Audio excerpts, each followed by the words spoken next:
My name is Misty, and I'm going to show you my Rube Goldberg device. So a Rube Goldberg device was originally created by a cartoonist named Rube Goldberg, who he would create these elaborate cartoons to perform a simple action.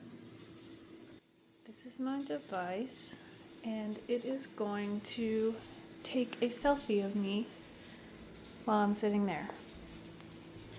So the initial reaction is going to be, I have a tennis ball, and I'm going to drop it onto this wedge.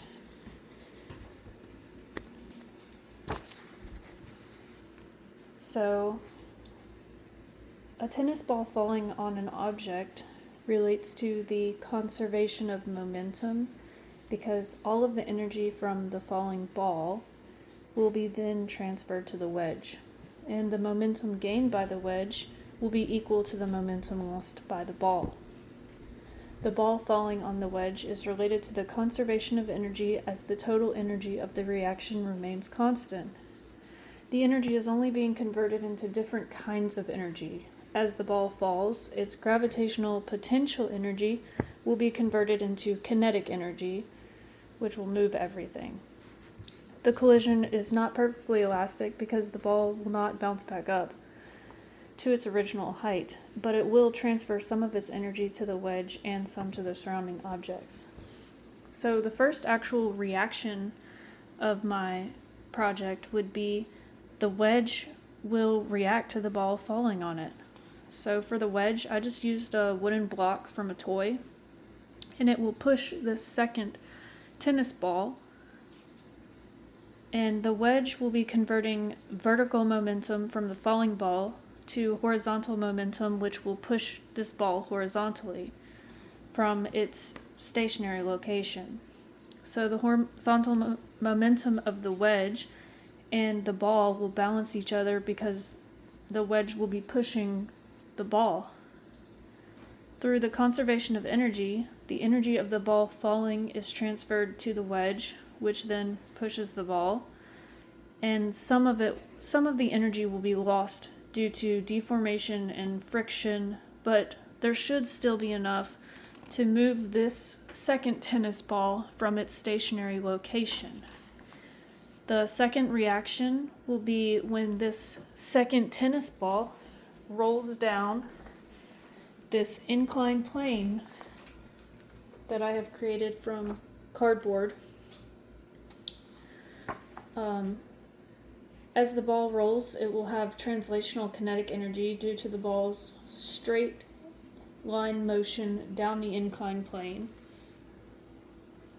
and the rotational kinetic energy because the ball will be spinning as it goes down this inclined plane.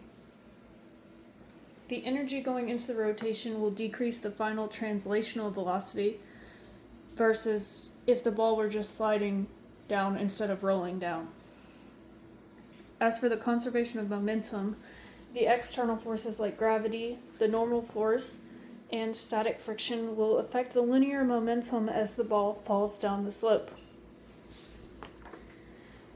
The third reaction will be the ball pushing this broomstick, which will knock it over.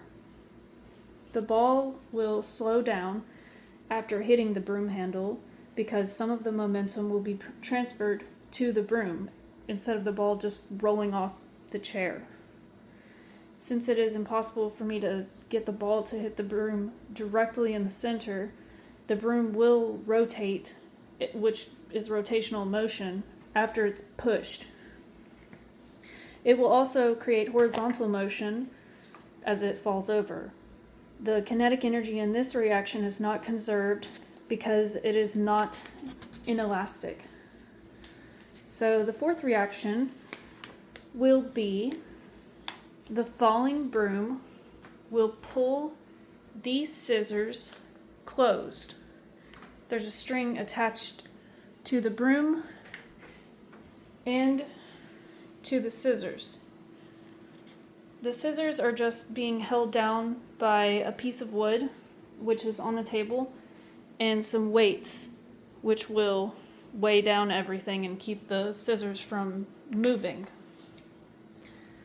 The translational and rotational energy from the broom, as it falls, will be transferred into rotational and kinetic energy of the scissors as the blade will pivot and close.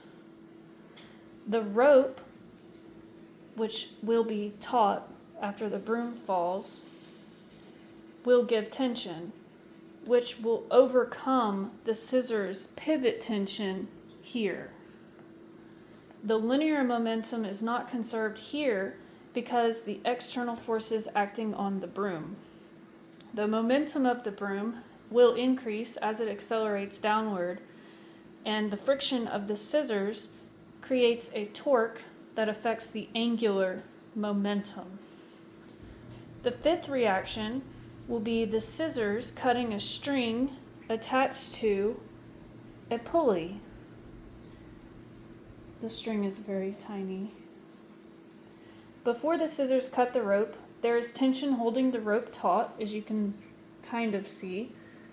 That rope or string is very tight. And the tension in the string is an internal force balancing the weight on each side of the pulley for each load.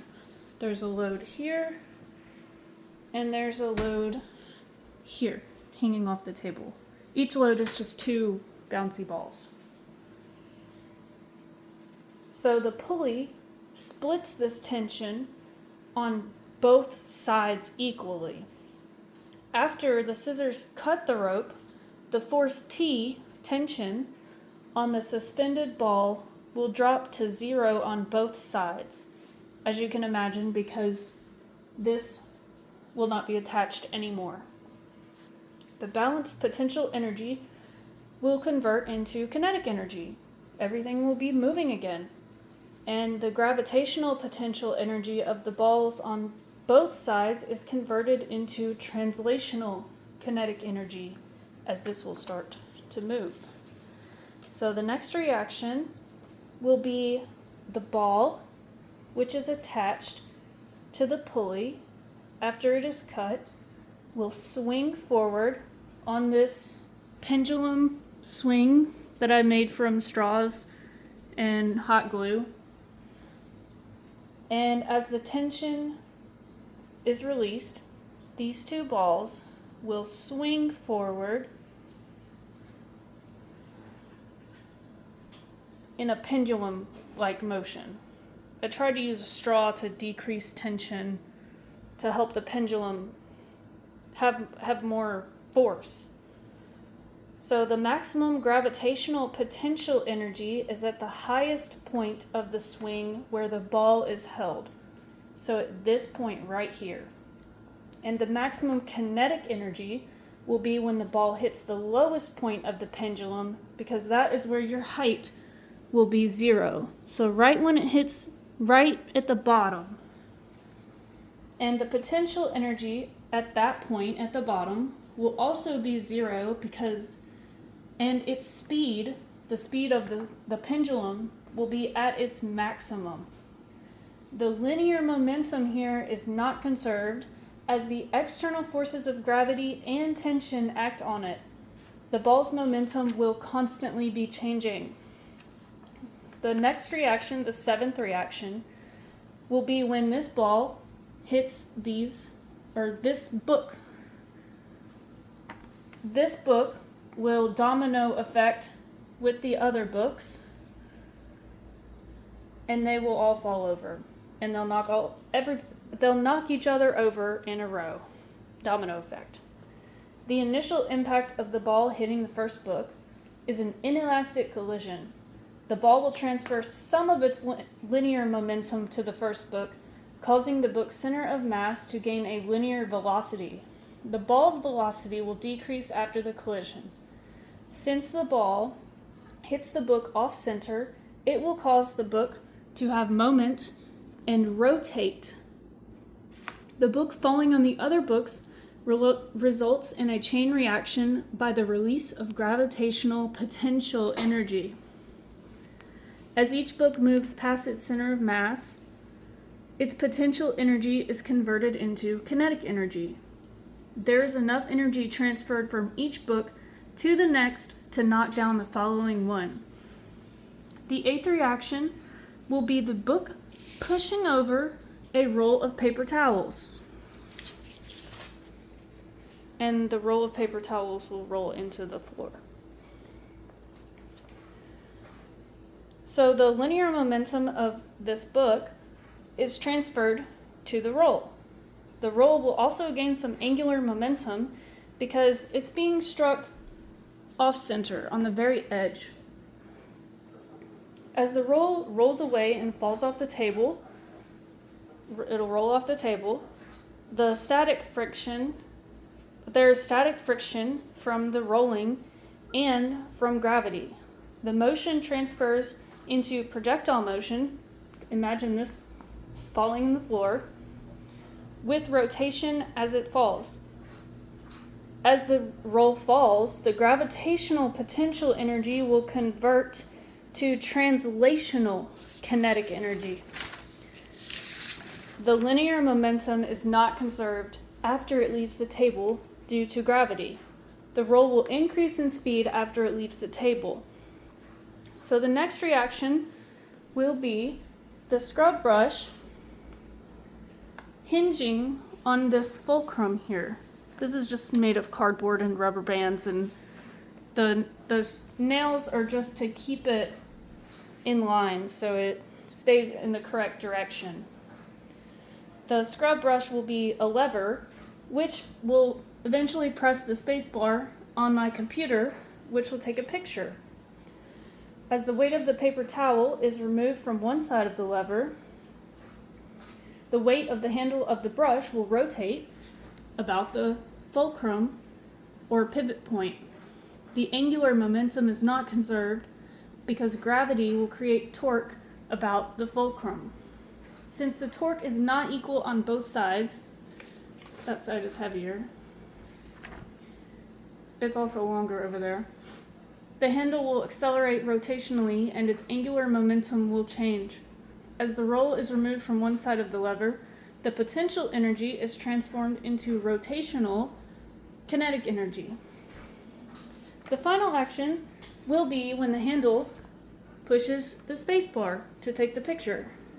Here, the rotational kinetic energy of the brush will be converted into translational kinetic energy. When the button is pressed, work is done. The work is converted to the different forms of energy associated with the spacebar mechanism. The linear momentum is not conserved as the brush is attached to the fulcrum and the key is attached to the computer, which both apply normal forces to the mechanism. The rotational energy of the brush overcomes the resistance of the spring on the spacebar.